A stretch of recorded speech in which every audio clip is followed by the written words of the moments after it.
Ito ang kwento ni Sarah.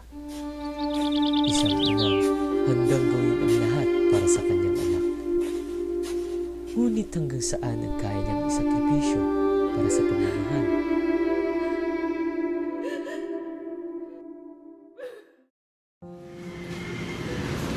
Luke, hindi ko na kaya. Ang sakit na naramdaman niya araw-araw. Parang hinihila rin ako sa impyerno. Sarah, kailangan natin magtiwala habang may buhay, may pag-asa. Pag-asa? Anong pag-asa? Araw-araw ko siya nakikitang sumisigaw sa sakit. Walang doktor ang may lunas sa kanyang sakit. Diyos na ang bahala, Sarah.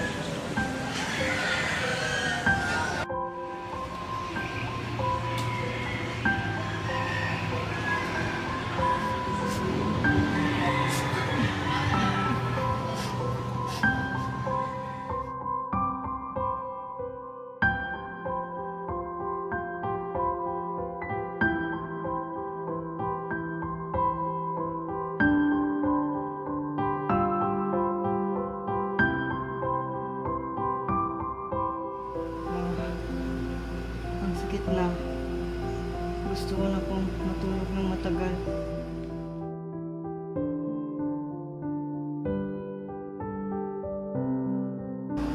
Anak, mahal na mahal kita. Pasensya na kung hindi ko maalis ang sakit mo.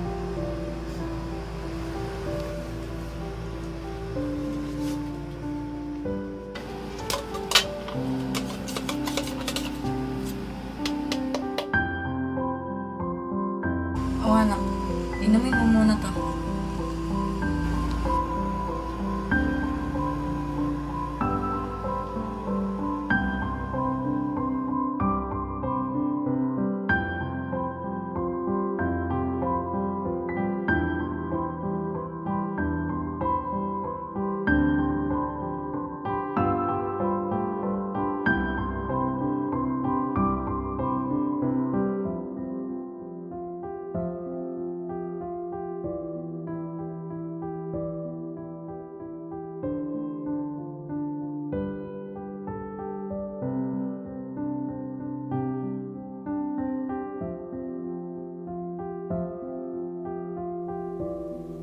Matapos ang ginawa ni Sarah, dumating ang oras na kailangan niyang harapin ang batas.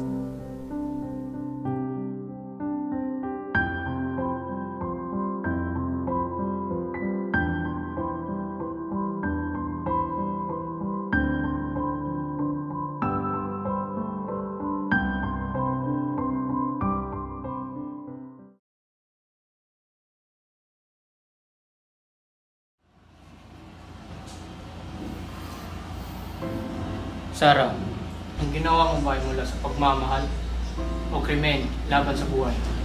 Mahal mo po, man. Ginawa ko ito dahil ayaw ko na makita siyang nahihirapan. Wala nang lunas. Ang tanging paraan upang tumigil ang kanyang pagdarusa ay awakasan ito. Krimen ang ginawa niya. Paano naging tama ang pagpatay sa sariling anak? Paano kung tama siya? Kung ang pagmamahal ang dahilan, paano natin siya mahusgahan? Hindi ko ginawa yun para sa sarili ko. Ginawa ko yun dahil mahal ko siya. Para sa akin, hindi yung pagpatay. Yun ang solusyon at kalayaan niya sa sakit.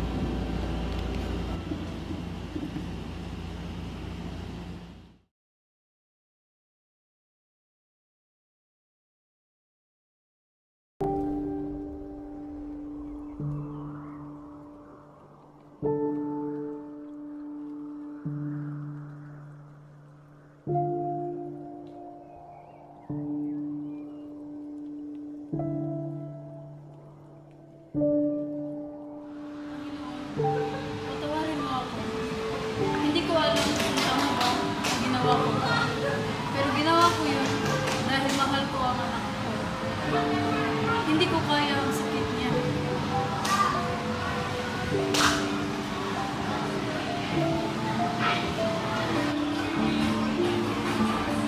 Anak, minsan, ang sagot ay hindi natin sa ibang tao.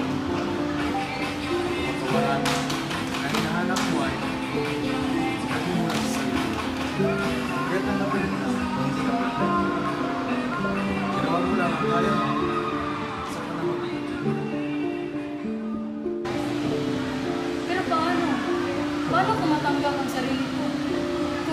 alam kung napapatawad ba ako ng Panginoon.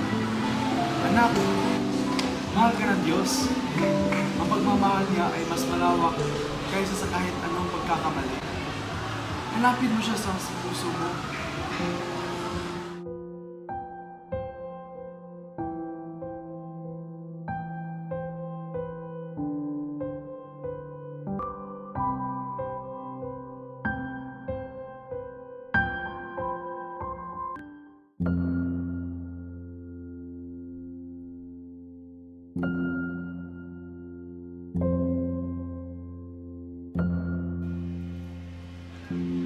Sarah, maintindihan ka namin.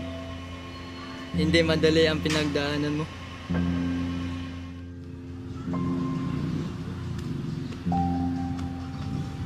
Masyado ako nagsisisi.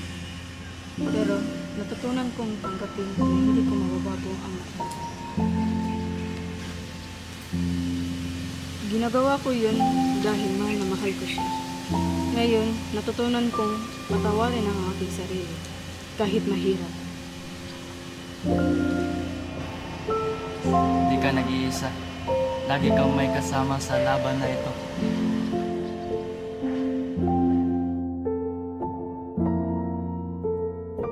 Sa wakas, natutunan ni Sarah ang kahalagahan ng kapatawaran at pagtanggap. Ang pagmamahal ay hindi laging perpekto, ngunit ito ang nagbibigay lakas upang magpatuloy sa laban ng buhay.